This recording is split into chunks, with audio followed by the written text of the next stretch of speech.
Hey guys, hope you're all doing well. Welcome back. So today's video we're going to focus on finances and budgeting. We know that a lot of you have been affected by the situation financially, so we wanted to just give you a little bit of information that's up to date and also talk about budgeting and how it's possible during this time. In addition to that, just a little bit of information on what to do and where to go if you are having worries about money. A lot of stuff is closed at the moment, but it has been moved online, so we will give you the information on how to get advice. Alongside this video, we will provide you with an accompanying sheet, and all the information will be on there with all the relevant links, but we'll also put the links below as well. So we'll divide this into two sections. So the first section will talk about incoming, so that's any money that you've got coming in, and how that's potentially been affected. And then the second part will talk about budgeting and outgoings. So outgoings is the less exciting part, so that's all the money that you've got going out. So first up, we're going to talk about furlough, an expression I'd never heard of before 6 weeks ago. Some of you may never have heard of it before and are now actually on furlough. So the term furlough, it just really means to put an employee's job on hold. The official term is really the Coronavirus Job Retention Scheme, and this is a scheme that was set up by the government, which allows employers to pay their staff 80% of their salary if they cannot work due to the current situation. I know a lot of you are working in hospitality, and hospitality has been very badly affected by this coronavirus. So we know a lot of you are on furlough at the moment. So furlough started on the 1st of March and it runs till the 31st of May. As an employee, your employer would have probably written to you and told you that they're placing you on furlough. The government have extended furlough to the end of June now, so it could be that your employer gets back in touch with you regarding this, but it's always a good idea to just stay in touch with your employer for any relevant updates. So universal credit, you can apply for universal credit if you are unemployed or you are ill and you can't work, or if you are on a low income. So for some of you, losing 20% of your salary may be quite tough, and that means you could potentially be entitled to some universal credit. It's always worth checking. So universal credit will cover your basic living costs, including your housing and council tax. It's means tested, so it will depend on your own circumstances. I think most of you know that. In response to the coronavirus, the government have made some changes to universal credit in terms of the standard rate. So if you're single and under 25, it's now $342.72. And if you're single and over 25, it's gone from $317.82 to $409.89. We'll put this down below in a link. So it's definitely worth checking if you're entitled to universal credit. You've got to maximise your income at the moment. So if you need any help with that, just let myself or Dana know. But also, in addition to everything else, there'll be another link that you can click into to do kind of a basic welfare benefits check and make sure that you're kind of getting everything that you're entitled to at the moment. So just a quick note also in universal credit and applying, we know this can be tough to do over the phone and also online because they have been inundated with record amounts of new claimants. There are particular times of day that you can call and also go online when it's less busy. So link that below. So there are kind of peak times that you can call and it's a bit less likely you'll get through, or you might be on hold for longer. And that's also the same for the traffic on their website. It has gotten better. The surge of claims seem to have subsided a little bit, but it still can be a bit tough to get through, so that's a bit of a tip for you. So So now the less fun part, the part about outgoings. So we're going to talk about the priority things that most people have to pay for. So, you know, rent, council tax and utilities, and then sort of food, travel, if that's still applicable, and things like medical costs and like prescriptions. So first up, I'm going to talk about rent. So if your income has been affected and you are struggling to pay your rent, make sure that you talk to your landlord or your housing provider.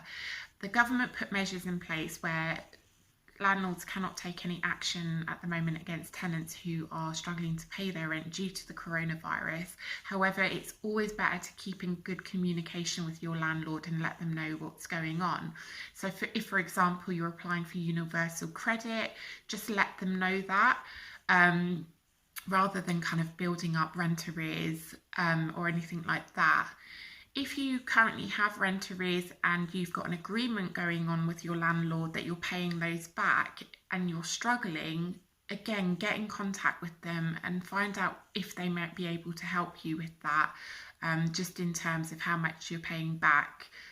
It's always worth picking up the phone and having that conversation. And if you are struggling to do that, we're happy to get in contact with them if you need that additional support. So a little bit about utilities. So those are your basics like water, gas, electric. Some of that might be actually included in your rent. If you're not sure, it's worth checking. But if not, and you know that you're responsible for those, we're going to talk a little bit about that.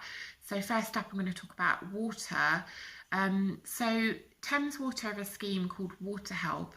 So if you're in a low income household, and low income household means below £19,565, you could qualify for up to 50% off your total water bill. Link is below, but definitely worth checking out that scheme to see if you could be eligible for that. And again, if you need support to look into that, just let us know. So gas and electricity, this is for those of you that are on meter. So if you've got a card or a key meter that you need to go and top up. If you cannot afford to top up at the moment, you need to tell your supplier. It depends on who your supplier is, but you should have got a letter in the post. If you're in a really desperate situation and you think that your gas or electricity is going to run out, let them know. They may be able to help. So that could be adding funds to your account or sending you a preloaded card. So just bear that in mind. If you're really struggling with gas and electricity, do not let yourself run out. Contact your supplier. And again, if that's a difficulty contacting them, let us know. Also on the subject of gas and electricity, you can still check if you're getting the best deal at the moment. There's lots of kind of comparison websites. We'll link some below. But even if you're on a meter, and even if you're on a prepayment meter because you've got some debt, if your debt is below £500, you can switch tariffs.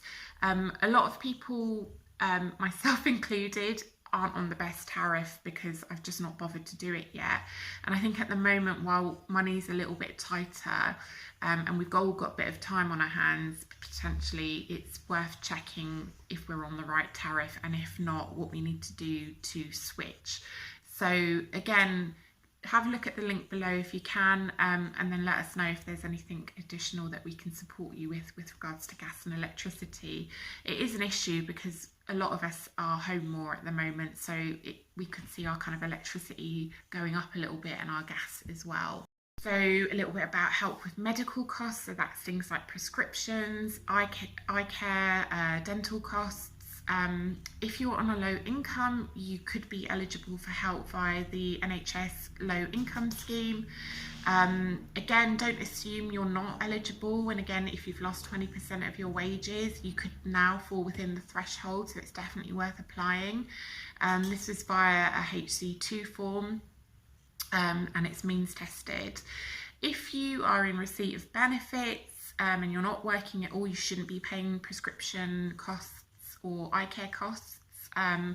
But again, if you are working or have been working and your income's changed, it's definitely worth checking out if you might be eligible for help. So a little bit about broadband.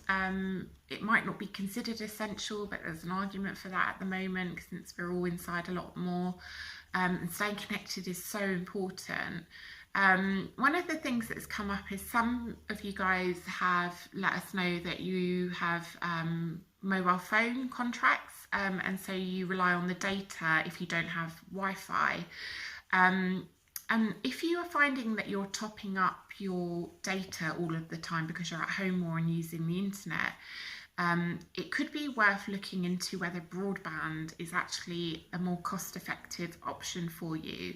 There are some deals out there as low as $22.95, and there's actually some cheaper.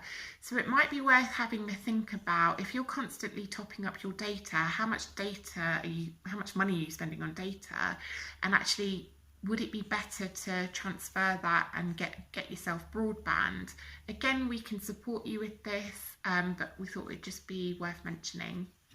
So a little note on debt and priority debt. So that's things like if you're in debt with your rent or council tax or utilities. If you were struggling to pay that back and your situation's changed and you were paying before, get in contact with them and let them know.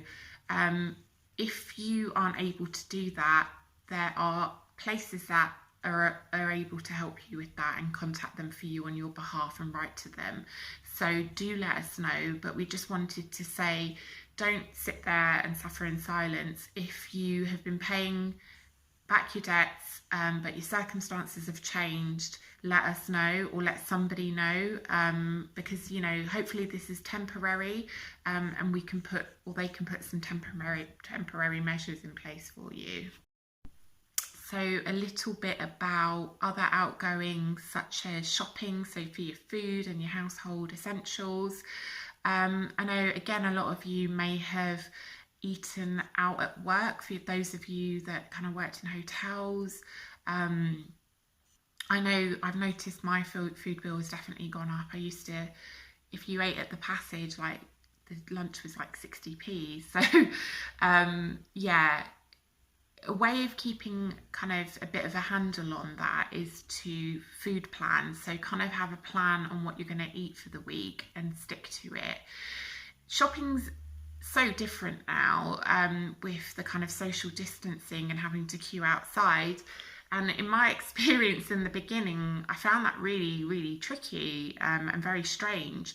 So what would happen is I'd kind of be thinking about how strange this all was, and then get into the supermarket and I couldn't concentrate on what I wanted or needed. So then I just ended up doing some very odd shopping and not getting what I needed, and definitely wasting money. So things that can help with that is writing a shopping list before you leave the house, and then knowing that if some of the shelves were empty, so you couldn't get pasta for a long time, that's changed a bit. But if they don't have a particular item that you need, having a backup. So for example, if you can't get pasta, thinking, okay, what's an alternative that I could get? So I think planning before you go shopping is useful. Chef Michael is full of some amazing recipes that you can use for cooking well on a budget, and eating well on a budget if you can't actually physically cook right now. So definitely check out his videos. And there's lots of recipes out there, kind of store cupboard recipes, so that's using things that you can buy for relatively cheaply, and get cooking with. If you're struggling to get food, please let us know. Again, do not suffer in silence. There are food banks available out there that are supporting people through this difficult time. But let us know if you're struggling, and we will do our best to support you. So financially it is a tough time at the moment, but some people have noticed that some of their costs have gone up, but also some costs have gone down. And I think for some people, especially in London, the main one on that is travel. So If you do find that you are able to pay everything that you need to pay, and there is a little bit left over, now is the time to think about putting that away for a rainy day. You know, you don't have to save money at the moment, but if you are kind of spending less than you were before, it may be kind of worth thinking about what you do with that in terms of having a little bit of a backup for the future. So it's just something to think about. Not everybody's in that position, but we thought we'd mention it. So talked a little bit about savings. If you are able to do that, that's great. But on the other side of that, if you've been feeling kind of a bit like, why wasn't I prepared for this? I should have had savings. I don't have a lot of money now. Don't beat yourself up. None of us could have prepared for this situation. There's so many people that are struggling financially. If you're not earning tons of money, you're living in London, it's expensive. It's hard to save. So please don't give yourself a hard time over that. And again, if you're struggling, just do reach out and let someone, whether it's us or somebody else, know. So I hope that was somewhat useful. I think it went on a bit longer than our normal videos. There's a lot to get through. If there's anything that's not clear, or anything that you'd like to know in more detail, just let myself or Dana know, and we will endeavour to answer your questions.